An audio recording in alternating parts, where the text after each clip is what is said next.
नमस्कार दोस्तों, GPS online classes में आप सभी का स्वागत है। दोस्तों आज हम पढ़ने जा रहे हैं आरबीएससी 10th बोर्ड मैथ्स का 16वां टॉपिक पृष्ठीय क्षेत्रफल एवं आयतन, जिसके 16 घंटे के क्वेश्चन और एग्जाम्पल हम पिछले वीडियो में पढ़ चुके हैं। आज हम पढ़ने जा रहे हैं इसका क्वेश्चन नंबर 7, जिसमें हमें दिया हुआ है एक बेलन का आयतन 30 पाई सेंटीमीटर क्यूब है, आधार का क्षेत्रफल 6 पाई सेंटीमीटर स्क्वायर है, तो बेलन की ऊंचाई ज्ञात कीजिए। दोस्तों जो राशि हमें दे रखी है सबसे पहले उसे नोट करेंगे। बेलन का आयतन कितना दे रखा है? 30 पाई सेंटीमीटर क्यूब, और दे रखा हमें आधार का क्षेत्रफल 6 पाई सेंटीमीटर स्क्वायर। दोस्तों बेलन के जो आयतन का इसका सूत्र लिखवाया था मैंने, बेलन का आयतन पाई आर स्क्वायर एच, और एक सूत्र लिखवाया था यदि किसी भी आकृति का मुझे आयतन ज्ञात करना है तो उसके आधार के क्षेत्रफल को यदि उसकी ऊंचाई से गुणा करा दें तो मेरे को क्या मिल जाएगा? इसकी ऊंचाई मिल जाएगा, आयतन मिल सकता है। तो या तो इसको समीकरण 1 बना लो, चाहे समीकरण 2 वाला समीकरण वाला, या फिर दोनों के पहले सूत्र लिख लेते हैं। तो बेलन का आयतन क्या होता है दोस्तों?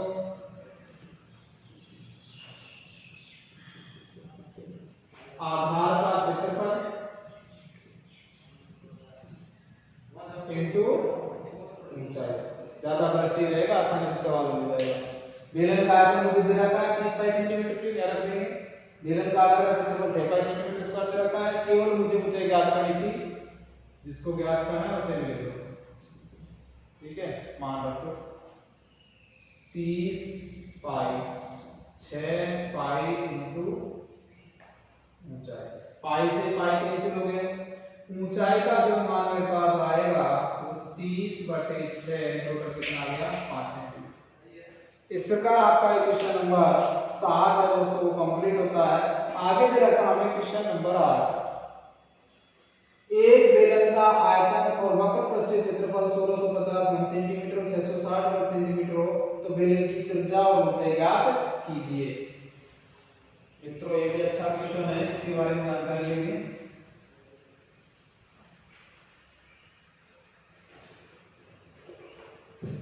ये क्वेश्चन नंबर 8 है। सबसे पहला कार्य हमारा ये होगा, जो राशि में दे रखी है उसे लिखेंगे, उसके बाद जो हमें ज्ञात करना उसे लिखेंगे। जैसे जैसे हम जरूरत पड़ती जाएगी तो उसकी कैलकुलेट ऐसे आगे बढ़ती चली जाएगी। तो मुझे दे रखा है बेलन का आयतन, बेलन का आयतन 1650 सेंटीमीटर क्यूब। आयतन को हमेशा क्यूब में मापते हैं, ठीक है, और क्षेत्रफल को स्क्वायर। बेलन का वक्र पृष्ठीय क्षेत्रफल वो दे रखा है 660 सेंटीमीटर स्क्वायर। दोस्तों दोनों के और सूत्र भी लिख देता हूं साथ में। बेलन का आयतन का सूत्र होता है पाई आर स्क्वायर एच, और इसका सूत्र होता है 2 पाई आर एच, ठीक है। इसका नाम दे देंगे समीकरण 1 और इसका नाम दे देंगे समीकरण 2। हालांकि समीकरण क्वेश्चन में हम नाम भी देते हैं, आगे देंगे। वर्तमान में आप केवल इतना लिख दो, ये सूत्र मेरे से रखिए ताकि हम इनकी गणना आसानी से कर सके और इनका मान जल्दी से प्राप्त कर सके। मुझे ज्ञात करना है बेलन की त्रिज्या और ऊंचाई, ये ज्ञात करना है। तो मैं लिख देता हूं पाई आर स्क्वायर एच का मान मुझे रखा 1650, इसका मान रखता हूं समीकरण 1। भाई राशि मैंने इसे लिखी ताकि मेरे को दो बार हिंदी ना लिखनी पड़े। उसके बाद वक्र पृष्ठीय क्षेत्रफल 2 पाई आर एच का मान मुझे रखा 660, ये समीकरण 2। अब इधर देखो, यहाँ मेरे पास पाई का मान तो ज्ञात है, लेकिन आर का मान ज्ञात नहीं है, एच का मान ज्ञात नहीं है। दो जब राशि एक साथ ज्ञात नहीं होती तो उनको हम ज्ञात कर भी सकते। तो इसलिए क्या करेंगे, या तो इस समीकरण में इसका भाग दे लेते हैं, इसमें इसका भाग देंगे तो पाई से पाई कट जाएगा, स्क्वायर से स्क्वायर कट जाएगा, आर का मान एच से एच कट जाएगा, केवल क्या रह जाएगा एक आर। तो यहाँ से किसका मान मिल जाएगा मुझे आर का। एक मान मिलते फिर कौन सी राशि में इसका मान रख देंगे, फटाक से एच का मान प्राप्त कर लेंगे। तो मैं लिख देता हूँ यहाँ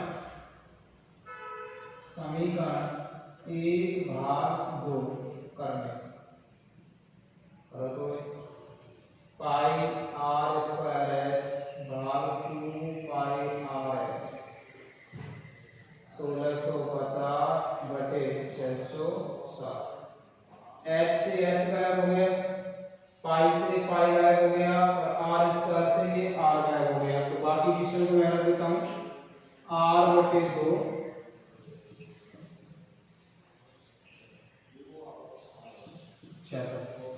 उसको ये 0 से 0 को काट दिया, ठीक है। इसको अगर लिख देते हैं आर बराबर 165 इंटू 2 बटे 66। ये 2 को जब गुणा कर दिया वजन पर, ठीक एक बार रख गया।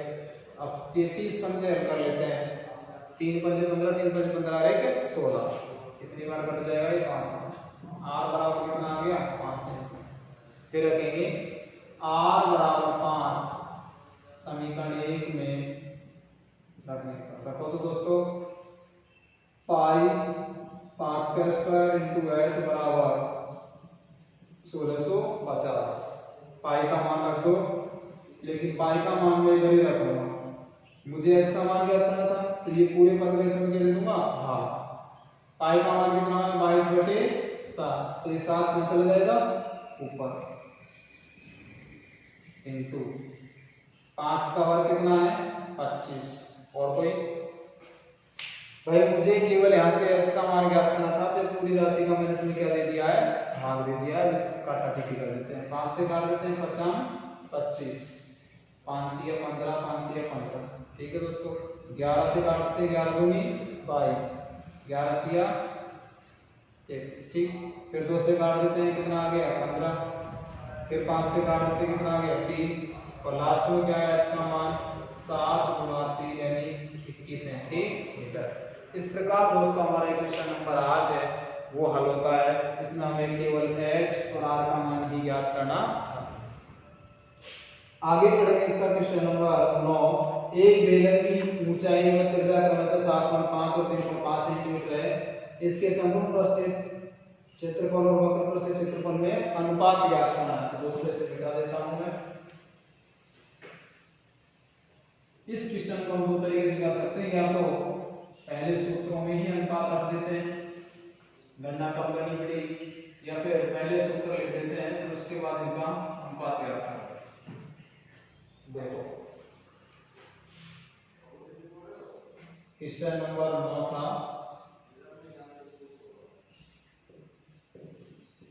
बेलन की ऊंचाई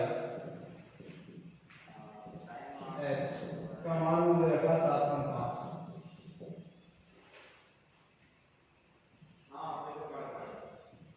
बेलन की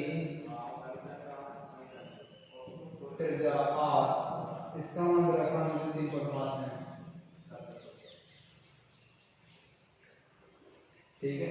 अब मुझे क्या ज्ञात करना है, इसका वक्र पृष्ठ क्षेत्रफल और समतल पृष्ठ क्षेत्रफलों में अनुपात। पहले ये याद रखना, पहले कौन सा पद बोला है, संपूर्ण पृष्ठीय क्षेत्रफल अनुपात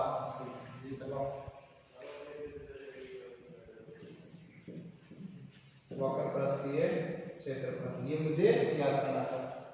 तो दोस्तों दोनों के मान रख देते हैं, सूत्र लिख देते हैं। बेलन का संपूर्ण पृष्ठीय क्षेत्रफल अनुपात वक्र पृष्ठीय क्षेत्रफल। बेलन का संपूर्ण पृष्ठीय क्षेत्रफल का सूत्र लिखवाया था मैंने 2 पाई r h प्लस r। इसका मान लिखवाया था 2 पाई r h। ये 2 पाई से 2 पाई में निकाल देते हैं। त्रिज्या का मान 3.5 है, r का मान 7.5 है, दोनों का मान कर दो।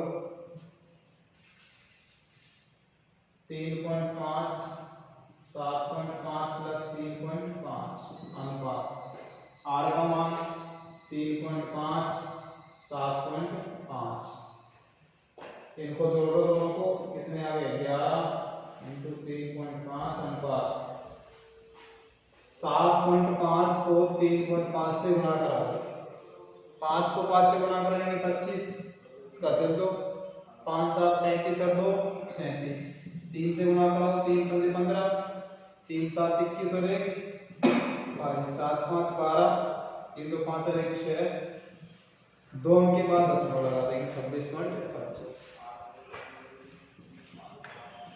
ठीक है, आगे मान रखेंगे 11 से गुणा कराओ, 11 5 55, 10 लगाओ, इसको से गुणा कराओ, फिर 11 3 33 और 5 38, 26.25। दोस्तों या तो इसका अनुपात ये जोड़ दो, लेकिन यहाँ भी कट सकता है 5 से, 5 से काट दो, 5 7 35, कितने बच गए 3 बच गए, 5 7 35, फिर 5 से काट दो, 50 25, 5 के 20, भाई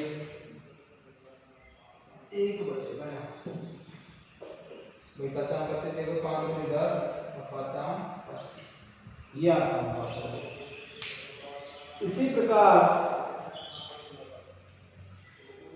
क्वेश्चन नंबर 10 की बात करते हैं।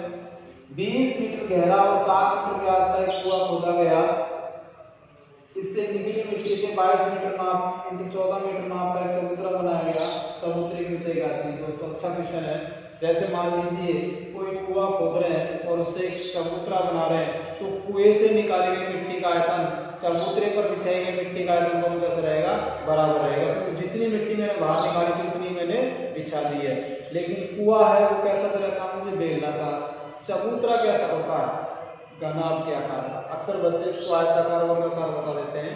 कोई भी आकृति है जो आयताकार वर्गाकार नहीं होती है, केवल उसके फलक होते हैं, क्योंकि लंबाई चौड़ाई ऊंचाई तीनों मात्रक राशियां चलती हैं।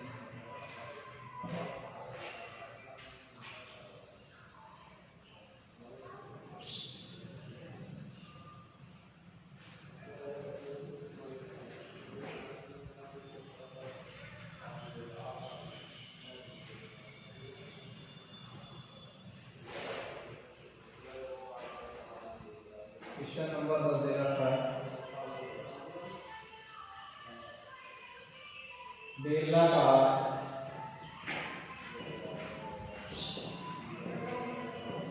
कुएं की गहराई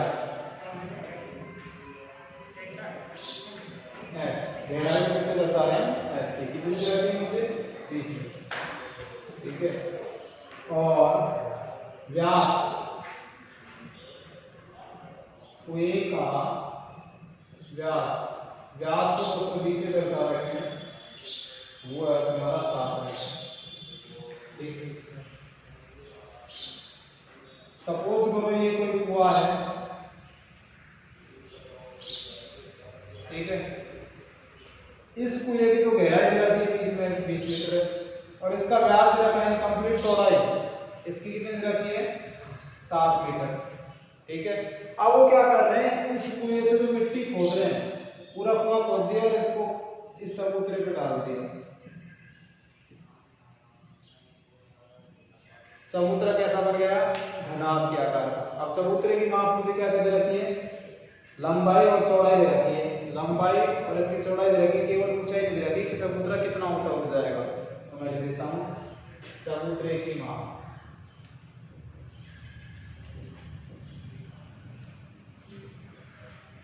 लंबाई कितनी दे रखी है दोस्तों 22 मीटर, चौड़ाई हुआ मेरे पास 14 मीटर। मुझे याद करना है चबूतरे की ऊंचाई।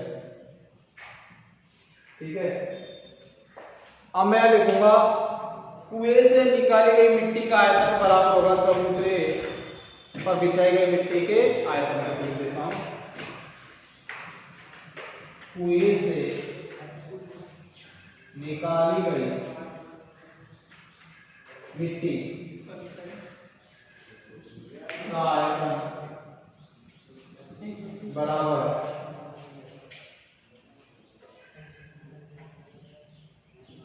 चबूतरे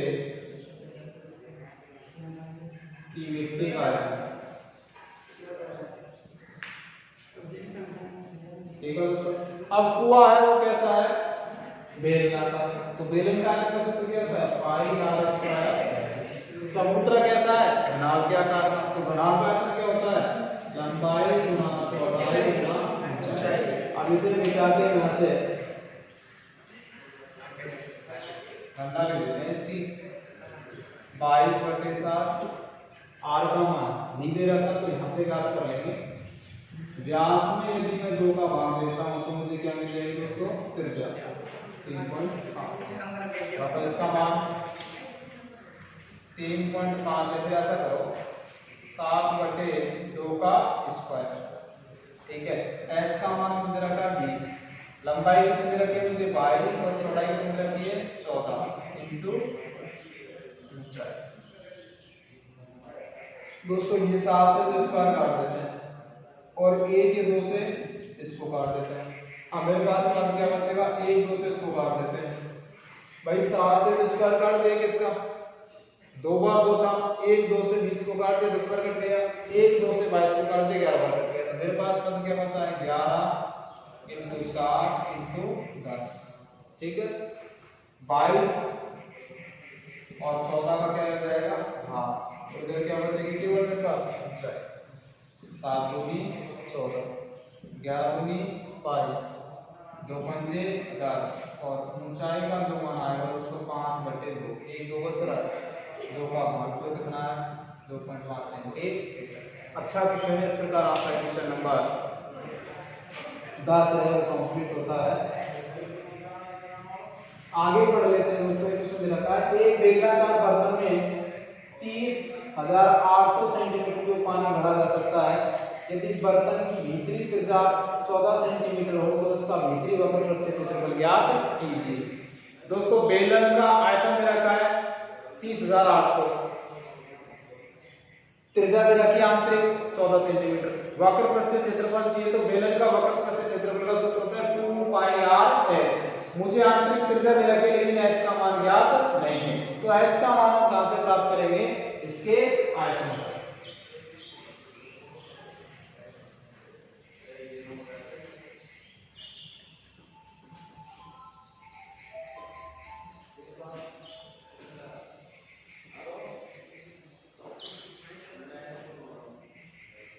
क्वेश्चन नंबर 11, बेलन का बेलनाकार बर्तन में पानी की मात्रा। दोस्तों किसी भी आकृति में यदि कोई द्रव भरते हैं फिर हवा भरते हैं तो क्या होता है, आयतन होता है। ठीक है, 30,800 सेंटीमीटर क्यूब। अब मुझे आगे दे रखा है यदि बर्तन की आंतरिक त्रिज्या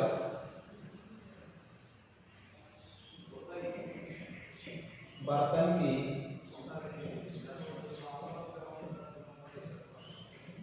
आंतरिक त्रिज्या आर का मान कितना है 14 मीटर 14 सेंटीमीटर, बर्तन का आंतरिक वक्र प्रस्थीय क्षेत्रफल मुझे ज्ञात करना है। अब सबसे पहले मुझे क्या करना चाहिए कि बर्तन का जो आंतरिक वक्र प्रस्थ क्षेत्रफल उसका सूत्र आएगा 2 पाई आर एच। तो मेरे पास आर का मान ज्ञात है, एच का मान ज्ञात नहीं है, इसलिए मैं पहले इसके आयतन से एच का मान ज्ञात करूंगा। तो मैं लिखूंगा बेलन का आयतन पाई आर स्क्वायर एच होता है। पाई का मान रख देंगे 22/7, आर का मान रख देंगे 14 गुना 14। मुझे किसका मान ज्ञात करना था, एच का। आयतन कितना रखा है 30,800, इससे काट देते हैं 2 बार करके। एच का मान मेरे पास आएगा 30,800 बटे 22 इंटू 2 इंटू 14। दोस्तों इसे 2 से काट देते हैं, 1 2 दूनी 4 2 दूनी 10 2 चौके 8। भाई 2 से काटा है इसको, 2 एकम 2 2 पंजे 10 2 चौके 8, ये 1 लिखेंगे हैं। उसके बाद से काट देते हैं 22 से, 22 से कम 22, और 22 तक का होता है उसका 114, 700 बटे 14 से काट देते हैं, 14 पंजे, यानी h का मान जो कितना आएगा मेरे पास 50। अब मुझे याद करना है बेलन का वक्र पृष्ठीय क्षेत्रफल, वो आएगा 2 पाई r h। सबका मान रखो 2 × 22 बटे 7, r का मान कितना था 14, h का मान कितना है मेरे पास 50। गणना कर लेते हैं और इसका फाइनल जवाब दे देंगे। 2 करके 4 × 22 × 50, भाई 2 को 2 से गुणा करा दिया तो 4 आ गए, तो 22 हो गया 88 × 50, 50 से गुणा करेंगे 0, 8 में 40 के ऊपर असे 4, 8 में 40 और 4 कितना हो गए 44 सेंटीमीटर स्क्वायर। इस प्रकार दोस्तों आपका क्वेश्चन नंबर 11 है जो आगे हो जाता है। आगे बढ़ देते हैं इसका क्वेश्चन नंबर 12। एक खोखले बेलन की मोटाई 2 सेंटीमीटर है, इसका भीतरी व्यास 14 सेंटीमीटर है तथा ऊंचाई 26 सेंटीमीटर है। बेलन के दोनों सिरे खुले हुए हैं। खोखले बेलन का समग्र पृष्ठीय क्षेत्रफल हमें ज्ञात करना है। तो मैं इसे लिखा देता हूं।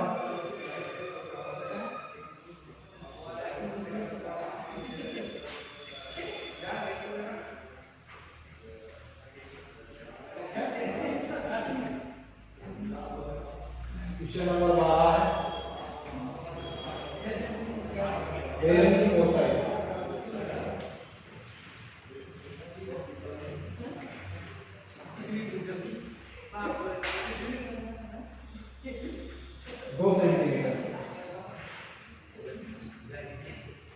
भीतरी व्यास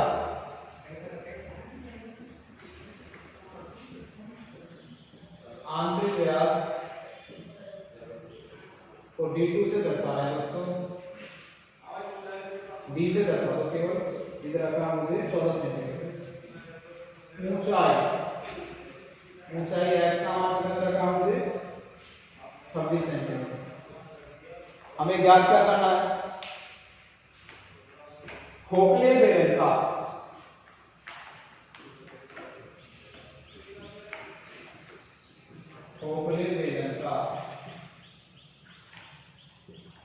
संपूर्ण पृष्ठीय क्षेत्रफल हमें ज्ञात करना है। दोस्तों खोखले बेलन का जो संपूर्ण पृष्ठीय क्षेत्रफल उसका सूत्र होता है 2 पाई r plus r1 plus r2 bracket h plus r1 r2। ये आपका खोखले बेलन का संपूर्ण पृष्ठीय क्षेत्रफल था।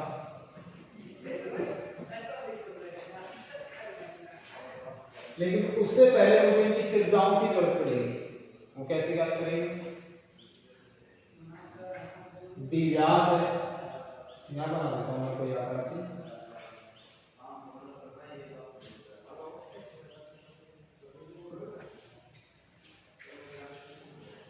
ठीक है। इसकी ऊंचाई कितनी हुई है मुझे 26 सेंटीमीटर। आंतरिक व्यास यहां से लेकर यहां तक की दूरी कितनी है मेरे पास 14 सेंटीमीटर, और जो इसकी मोटाई है वो कितनी है, वाली मोटाई 2 सेंटीमीटर। तो दोस्तों यहां से लेकर यहां तक का जो मान आएगा 14/2 यानी 7, लेकिन यहां से लेकर जो यहां तक का मान आएगा 7 प्लस में कितना आएगा 9। अब मेरे पास ये भी मैंने आपको बताया था जो बड़ी त्रिज्या उसको r1 से दर्शाएंगे और छोटी त्रिज्या को r2 से। तो मैं लिख देता हूं यहाँ r2 बराबर तो है मेरे पास 14/2 यानी 7 सेंटीमीटर, और r1 बराबर आएगा 7 + 2 यानी 9 सेंटीमीटर। ठीक है, अब मैं लिख देता हूं खोखले बेलन का संपूर्ण पृष्ठीय क्षेत्रफल क्या लिखा था दोस्तों 2 पाई r1 plus r2 h plus r1 minus r2। मान रख दो सबका 2 × 22/7। पाई का मान 22/7 है। कई बार क्वेश्चन में दे देता है साइड में 3.14, तो मुझे 3.14 रखना होगा। वर्तमान में कुछ नहीं दे रखा, r1 का मान 7 और इसका मान 9। h का मान 26, r1 का मान, इसका मान 9 था और इसका मान r1 का मान कितना है 9 और इसका मान कितना है 7। 22 दूनी 44 बटे 7, 9 और 7 कितने हो गए 16, 22 9। दोस्तों ऐसा कर देते हैं 9 में से 7 के कितने बचेंगे 2, 2 को इसमें जोड़ देते हैं कितने आ गए 28, 7 चौक 28। 16 को इससे गुणा कर दो, 16 चौके 64, 4 का से 6, 16 चौके 64 और 6 कितने हो गए 70। और लास्ट में किससे गुणा करा देंगे 4 से, 4 चौके 16 और 7 चौक 28 सेंटीमीटर स्क्वायर। इस प्रकार दोस्तों आपका क्वेश्चन नंबर 12 है वो कंप्लीट होता है। आगे बढ़ेगा इसका क्वेश्चन नंबर 13।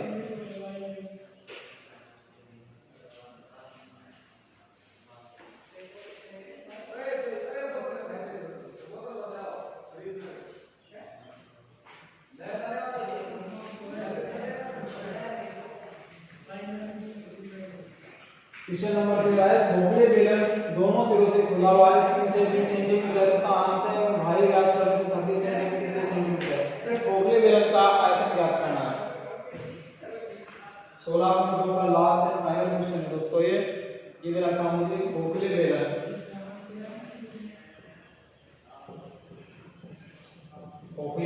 का की ऊंचाई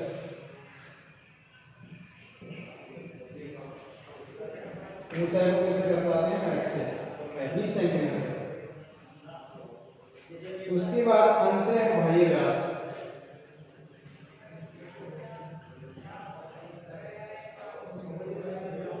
अंत है बाह्य व्यास 26 सेंटीमीटर और 30 सेंटीमीटर। अंत व्यास को दर्शाते हैं d1 से और इसको दर्शाएंगे d2 से।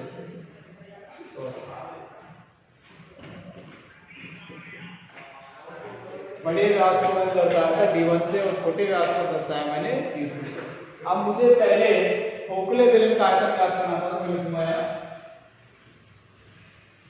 खोखले बेलन का आयतन वो क्या है दोस्तों।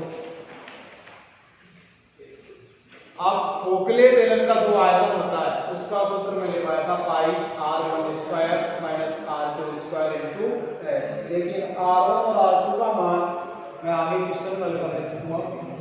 r1 का जो मान आया दोस्तों 30 में किसका भाग है 2 का, कितना आ गया 15।